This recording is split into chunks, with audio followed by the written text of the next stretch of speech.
9 o'clock అసలు మేము దమ్మాయిగూడలో ఉంటాం. మా తమ్ముడు ఎగ్జామ్స్ ఉన్నాయని చెప్పి మా అక్క వాళ్ళ ఇంట్లో ఉంటున్నారు. నార్మల్గా ఉండు మా అక్క వాళ్ళది.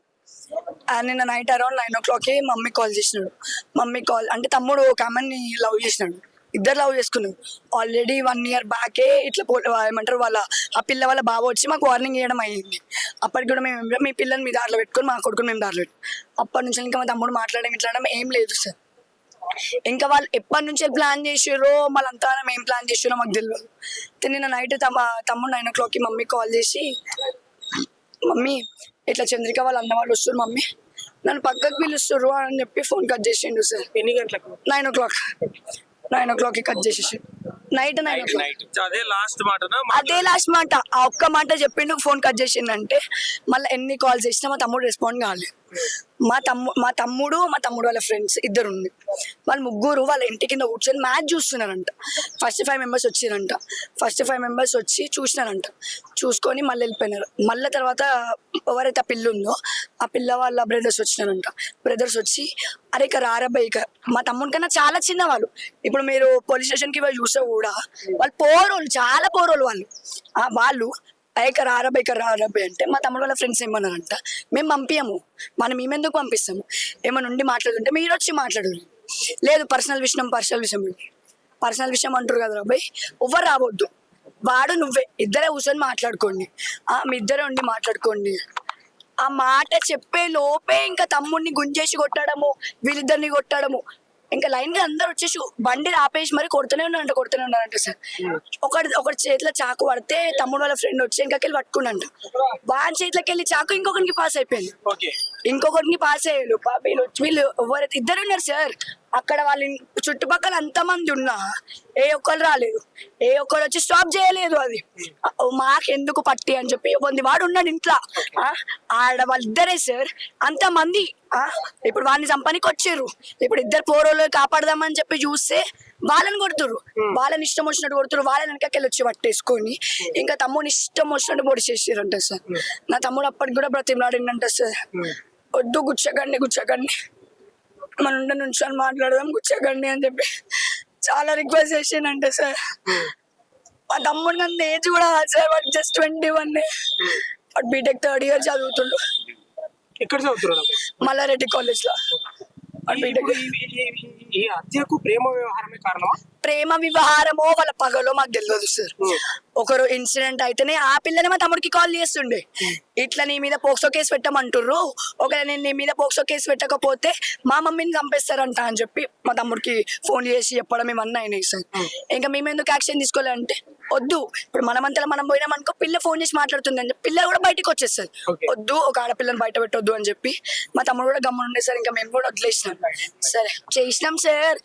వాళ్ళకి ఎట్లా అంటే ఇప్పుడు విక్టిమ్స్ కి ఇస్తారు కదా రెస్పెక్ట్, అక్యూజ్ కి ఇస్తారు అక్కడ. వాళ్ళని ఇప్పుడు వాళ్ళని పోయి చూడమన్నారు. ఇప్పుడు ఎవరు సార్ ఉట్టి పోయి చూసి వదిలేస్తారు, ఎవరు వదిలేస్తాడు? ఇప్పుడు అదే మేము చంపేస్తాం, మమ్మల్ని అట్లనే వదిలేస్తారా? అంటే ఆడదానికి అయితే ఒక న్యాయం, మగవానికి అయితే ఒక న్యాయం. ఆడపిల్లదైతే మాత్రం ఇంకా వెంటనే అన్ని లాస్ కావాలా, అన్ని లీగల్ గా అన్ని ప్రొసీడ్ అయిపోవాలా. మగవానికి అయితే ఎందుకు ఉండదు సార్ అట్లా? మగవాడు మనిషి కాదా? మగవాడి ప్రాణం కాదా? నిన్న నైట్ ఆ ఇన్సిడెంట్ అయినాక మేము హాస్పిటల్ కి పోయి చూసేసరికి మా తమ్ముడు చనిపోయింది. గాంధీకి. ఏ అంబులెన్స్ కూడా రాలేదు సార్. మా తమ్ముడు వాళ్ళ ఫ్రెండ్సే ఆ గల్లీలోకి వెళ్ళి బండి మీద వాడిని బయటికి తీసుకొని వచ్చి మళ్ళీ అక్కడ ఒక ఆటో మాట్లాడుకొని ఆటోలో తీసుకొని పోయినారు సార్. 108 కి ఫోన్ చేసి 108 రాలే, ఏ పోలీసు వాళ్ళు రాలే. పోలీసు వాళ్ళు మొత్తం అక్కడ అయిపోయిన తర్వాతకి ఎప్పుడైతే మా తమ్ముడిని హాస్పిటల్ అడ్మిట్ చేస్తామో అప్పుడు వచ్చి మీరు కేసు పెట్టాలా అరే బై ఇప్పుడు అంతగానం అవుతుంది. ఒక గల్లీ సార్, చుట్టుపక్కల మొత్తం ఇల్లులే సార్. అదేం ఇట్లా ఏమంటారు స్పేస్ కాదు, ఏం కాదు, అది అన్ని రౌండ్ గా వెళ్ళి పొద్దున ప్రెస్ వాళ్ళు వస్తే మాత్రం అందరు నుంచి చూస్తారు. నిన్న ఒక మనిషిని పట్టుకొని అంతా పొడుస్తుంటే మీ చూపులు ఏమైనాయి, మీ గొంతులు ఏమైనాయి? అదే వాళ్ళ ఇళ్ళలో అయితే అట్లా నవ్వుకుంటారా? అదే వాళ్ళ ఇళ్ళలో అయితే మంది వదిలేసినట్టు వదిలేస్తారా? పొద్దున పోయి కూడా తిడుతుంటే సార్ ఒక్కరు అంటలేరు, అంటలేరు సార్. ఇప్పుడు వాళ్ళని చూపిస్తారు. వాళ్ళు ఏం లేదు సార్. వాళ్ళు పెద్దోళ్ళు కాదు, ఏం కాదు, చిన్న చిన్న అంటే పోరోళ్ళు. వాళ్ళు ఎవరు అనుకుంటున్నారు మీరు? ఆ చంపిన వాళ్ళు. పిల్ల వాళ్ళ తమ్ముళ్ళు, వాళ్ళ బావగాడి స్కెచ్ ఇది. పిల్ల వాళ్ళ బావగాడి స్కెచ్. వాడు ఈ పోరోళ్ళని ముంగడికేసి వాడు పరారైపోయిండు. వాడు పరారైపోయిండు. కానీ ఇప్పుడు పరారీలో ఉన్నాడా పట్టుబట్టినాడు? పరాలీలోనే ఉన్నాడు. వాళ్ళ కుటుంబం మొత్తం పరారీ ఉంది. అయితే ఏమన్నారు, మేము ఎర్లీ మార్నింగ్ మొత్తం నైట్ నుంచి ఇంకా మేము రోడ్ మీదనే ఉన్నాం సార్. మా ఇంటి కాడ పోలీసు వాళ్ళు వచ్చి మీరు ఇక్కడ న్యూసెన్స్ క్రియేట్ చేయొద్దు, మీరు సైడ్కి ఉండండి, మేము న్యాయం చేస్తాం అట్లనే ఒక్క మాట మాట్లాడుకుంటే సైడ్కి వెళ్ళిపోయాను. పొద్దున చూసిన పొద్దున వాళ్ళది ఆచారంలో చెరుకు రసం షాప్ ఉంటది. ఆ పిల్ల వాళ్ళ అమ్మాయి వాళ్ళ వాళ్ళు రోజు 8 o'clock ఓపెన్ చేస్తారంట షాప్. పోయి చూసేసరికి లాక్స్ ఉంది. అక్కడ ఆపోజిట్ టీ స్టాల్స్ అవన్నీ ఉంటాయి కదా, వాళ్ళని పోయి అడిగినాం ఏమైనా షాప్ ఓపెన్ చేయాలంటే లేదమ్మా రోజు 8 o'clock ఓపెన్ చేస్తారు. ఎందుకు ఏమైంది అని చెప్తే ఇట్లా అయిందంటే అదేంటి అట్లా ఎందుకు చేసిర్రు, మీరు వస్తే మాకు ఇన్ఫార్మ్ చేయండి. సరే మేము వస్తే ఇన్ఫార్మ్ చేస్తాం. ఆడికెళ్ళి కూడా ఒక ఫోన్ రాలేదు, ఎందుకంటే వాళ్ళు రారు సార్ ఆడికి. వాళ్ళ ఇల్లు మేడిబావి, మొత్తం జాయింట్ ఫ్యామిలీ వాళ్ళు. ఇప్పుడు మనుషులు లేరు అక్కడ, అన్నిటికీ లాక్స్ వేసింది. 40 to 50 మంది బందోబస్తు పోలీసులు ఎందుకు ఉంటారు? మనిషి లేని దగ్గర బందోబస్తు ఎట్లుంటారు సార్? బందోబస్తు ఎట్లుంటారు అసలు? ఇప్పుడు మీ తమ్ముడు అఖిల, అఖిల్ కు ఇప్పుడు ఈమె క్లాస్మేటా లేకపోతే ఎట్లా? జూనియర్.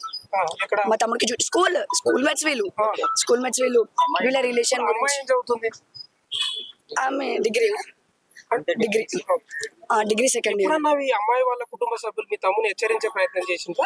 లాస్ట్ ఇయర్ చేసిరు సార్. ఏమని చెప్పి? ఇట్లా ఏమంటారు, మీ ఓడు మా పిల్ల జోలికి వస్తుండు అది ఇది అని. వాళ్ళ పిల్లని ఊకే మా ఇంటికి వస్తుండే సార్. అదే మీ తమ్ముని ఫ్రెండ్స్ కూడా చెప్పడం ఏంటంటే మా ఓడ ఆడికి పోలేదు, ఆమెనే వస్తుంది సార్ ప్రతిసారి. ఎవ్రీ టైం నేను అంతా న్యూస్ ముంగడ చెప్తున్నా, ఎవ్రీ టైం ఆ పిల్లనే మా ఇంటికి వస్తుండే. మా మమ్మీ అంటుండే కూడా, నువ్వు ఆడపిల్లవమ్మా అట్లా ఊకి ఇంటికి రావడం మంచిది కాదు, వద్దు నువ్వు రాకు అని చెప్పి ఆమె ముఖం మీద కూడా చెప్పింది. ఆయన వచ్చి అట్లా వచ్చే రోజే ఒక రోజు వాళ్ళ బావగాడు ఎవడో చూసిండు, అదే నైట్ వచ్చి ఇట్లా వార్నింగ్ చేయడం జరిగింది. ఇప్పుడు వాళ్ళు మాకు చిన్న ఉన్నప్పటి నుంచి వెళ్ళి ఫ్యామిలీ ఫ్రెండ్సే. మా పెద్ద డాడీ మొత్తం వాళ్ళ ఇంట్లోనే ఉంటుండే. మొత్తం వాడు వచ్చి ఏమంటాడు వాళ్ళ బావ, పిల్ల వాళ్ళ బావ, ఇగో వేరే అయితే మేము ఎప్పుడో చంపేస్తుండే, ఇప్పుడు మనోళ్ళు కాబట్టి ఏదో వార్నింగ్ ఇద్దామని చెప్పి వచ్చిన. అప్పుడు కూడా మీ పిల్లల్ని మీరు అదుపులో పెట్టుకోండి, మా కొడుకుని మేము అదుపులో పెట్టుకుంటామని చెప్పి ఇంకా ఆడికాడికి సార్ట్ అవుట్ అయిపోయింది సార్. తర్వాత ఈ పంచాయతీలు కాలే, ఏం కాలే. తమ్ముడు కూడా ఇట్లా బెదిరిస్తున్నారు, ఇట్లా ట్రెట్ ఉంది అని చెప్పి ఒక రోజు కూడా మాకేం చెప్పలేదు.